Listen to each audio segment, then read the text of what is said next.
Quand un peuple perd sa conscience, non, j'allais dire sa culture. Parce que la culture et la conscience ne font qu'un. C'est une pièce de monnaie dont chacun représente l'autre revers. Donc quand un peuple perd les deux, c'est son identité qu'il perd.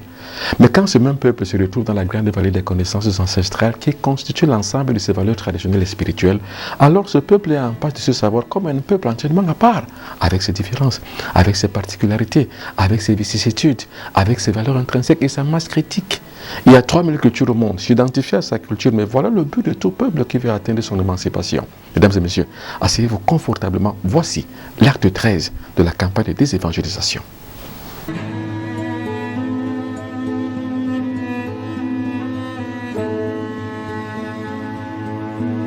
Le rôle d'un maître de spiritualité, c'est de spécifier la culture, la tradition et la connaissance.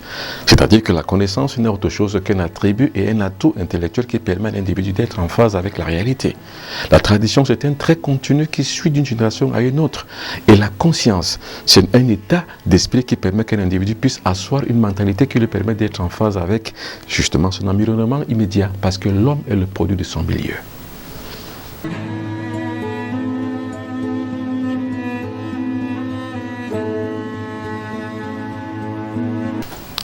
Mon rôle à moi, en tant que Mbombok, Benoît Biton que je suis, un légat de la tradition culturelle traditionnelle Bassa, est de pouvoir porter les individus dans le siège de leur conscience, afin que ceux-ci, par la connaissance que je leur apporte, puissent avoir un trait continu sur la tradition de leur propre ente sociétale, afin que ceux-ci puissent également se la transmettre à la génération suivante, parce qu'on travaille toujours pour la postérité.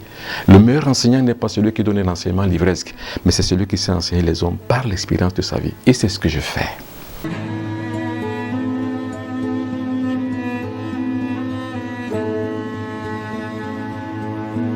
Cette campagne de désévangélisation, acte 13, nous mène aujourd'hui à parler des anges, à parler des saints, à parler de Jésus, à parler de la Bible et à parler justement aussi de la conscience des autres qui sont venus nous imposer et justement le monde et le cosmos vu par les autres. Mais permettez-moi d'abord de répondre à quelques questions. Suite à l'acte 12 qui était censé sur le boycott mystique, beaucoup de gens ont réagi et beaucoup m'ont posé la question de savoir, même pourquoi dénier le livre qui a permis que la conscience négro-africaine se forma? Mais justement, c'est simple. Il faut dénier le mal par la racine, couper le mal par la racine. Parce que si la racine du mal est la Bible, mais il faudra s'en débarrasser. Il faut donc que tous les négro-africains fassent le geste qui leur permettait de pouvoir transcrire leur conscience, afin de pouvoir arriver à un autre état de conscience qui leur permet de pouvoir être libres.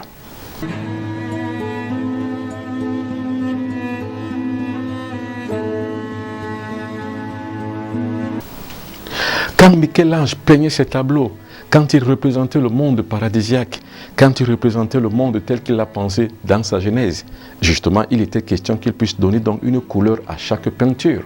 C'est pour ça que la couleur blanche était la couleur des anges, le principe du bien. Et la couleur noire était le principe du mal, le principe du diable. C'est pour ça que le noir s'identifie au diable et le blanc s'identifie toujours à l'ange. Mais le blanc ne se prend pas pour un ange pour autant, parce que le blanc, il est conscient et puis il est raison. Mais c'est le noir à qui on a imposé cette couleur et cette peinture qui pense que le blanc, qui est le principe du bien, est supérieur à lui. C'était ça le but calculé par Michel-Ange.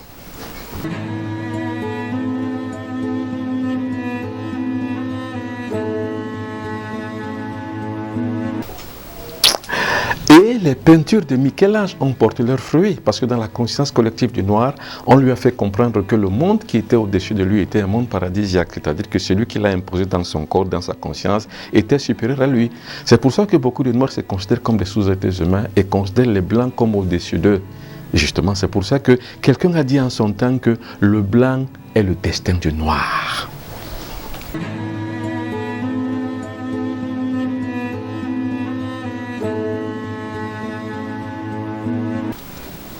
Dans l'acte 12, nous avons compris la racine et le terreau même de l'esclavage. Nous avons compris que le terreau et la racine de l'esclavage était la malédiction de Cham. Nous avons compris que Cham était maudit par son père Noé et qu'il devrait être pour cela esclave de ses autres frères. Et c'est pour ça qu'aujourd'hui les autres races considèrent toujours le noir comme un esclave. Ça, c'est le terreau. Maintenant, voyons donc comment dans la conscience collective du noir a été imposée l'image On va appeler ça une épilepsie parapsychologique et une épilepsie photosynthétique que le noir aujourd'hui a finalement conçu que le blanc était supérieur à lui, était une race supérieure, était une bonne race. Et c'est pour ça que vous verrez donc les noirs, même ceux qui sont au sommet de la hiérarchie sociale, arrivent à se décaper la peau pour pouvoir devenir blancs. Vous verrez que toujours les femmes qui vont mettre toujours des rouges à lèvres, qui vont toujours mettre des cheveux des autres personnes, des autres races, afin de pouvoir les ressembler parce que c'est la race supérieure et la race élue. Ça, ce sont donc les stigmates de la peinture de Michel-Ange quand il peignait les anges.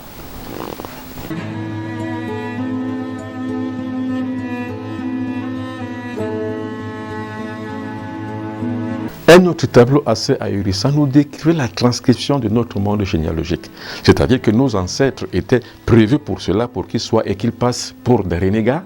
C'est-à-dire que dans notre conscience collective, nos ancêtres sont renégats. C'est-à-dire qu'ils sont relégués à la conscience du diable. C'est-à-dire que nos ancêtres sont diaboliques.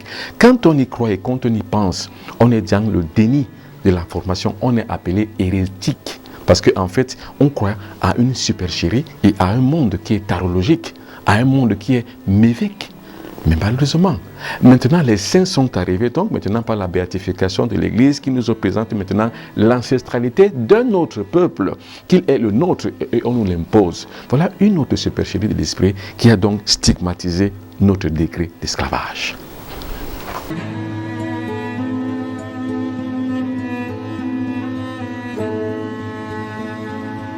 Et puis ce n'était pas tout, il fallait donc donner maintenant au peuple négro-africain un sauveur, c'est-à-dire que celui qui est mort pour la rémission de leurs péchés. Et encore qu'il a fallu donc donner à toute la multitude négro-africaine l'image des gens qui ont péché. Parce que la Bible dit, tous ont péché. Je vous ai dit ici une fois de plus, comme je le redis encore aujourd'hui, moi je n'ai pas péché, je n'ai rien fait. On a assimilé donc le noir à la conscience du pécheur, c'est-à-dire que c'est quelqu'un qui est né et qui a péché, c'est pour ça donc son salaire est la mort. C'est une hérésie, c'est un mensonge séculier, parce que quelqu'un a dit, Karl Marx en son temps, que la religion est l'incomplétude de la vie matérielle qui entraîne les négro-africains vers ce monde-là. Or, ce monde est un terreau de cœur sans cœur, un monde de esprit sans esprit. C'est l'opium du peuple.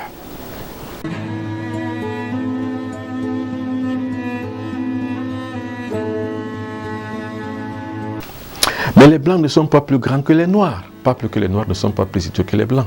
C'est l'être humain qui, en dehors de son cadre racial, est soit bon, soit mauvais, soit méchant, soit intelligent, soit sage. L'individu tel qu'il est se meut par sa conscience. C'est pour ça que l'enseignement que moi, le Mbombo Benoît Bitonge donne, c'est sur le développement de la conscience afin de pouvoir avoir et atteindre d'autres états de conscience qui nous permettent de pouvoir nous élever et atteindre l'émancipation et notre génie.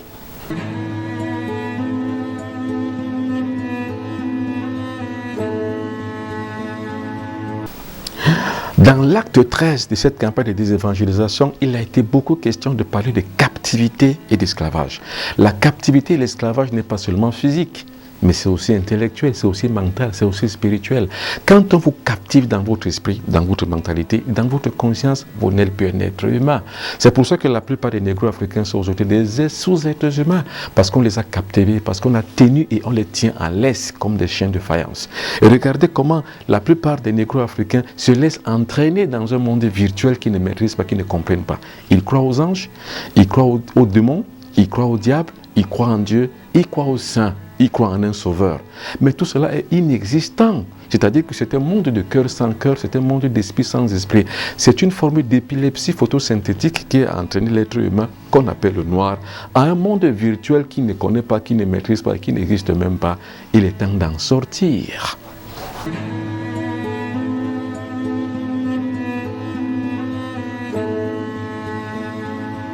Alors, la grande question est donc de savoir comment s'en sortir. Mais s'il faut s'en sortir, il faut simplement sortir par là où on est entré. Ou alors par là où l'autre nous a imposé son hégémonie et son impérialisme. L'impérialisme sur le plan spirituel est le plus grave et le plus difficile. Parce qu'on vous captive non seulement votre esprit, mais on captive votre attention, votre mentalité, votre conscience. Il faut en sortir. Mais comment en sortir donc? Il faut simplement refuser l'anathème. Refuser donc ce qu'on appelle l'évangélisation. Parce que c'est elle qui a permis d'être captif d'un système que nous ne contrôlons pas, mais qui nous contrôle et qui n'a aucun autre sens et aucun autre effet sur nous que de nous démolir, de nous rendre obsolètes. Sortez donc de là.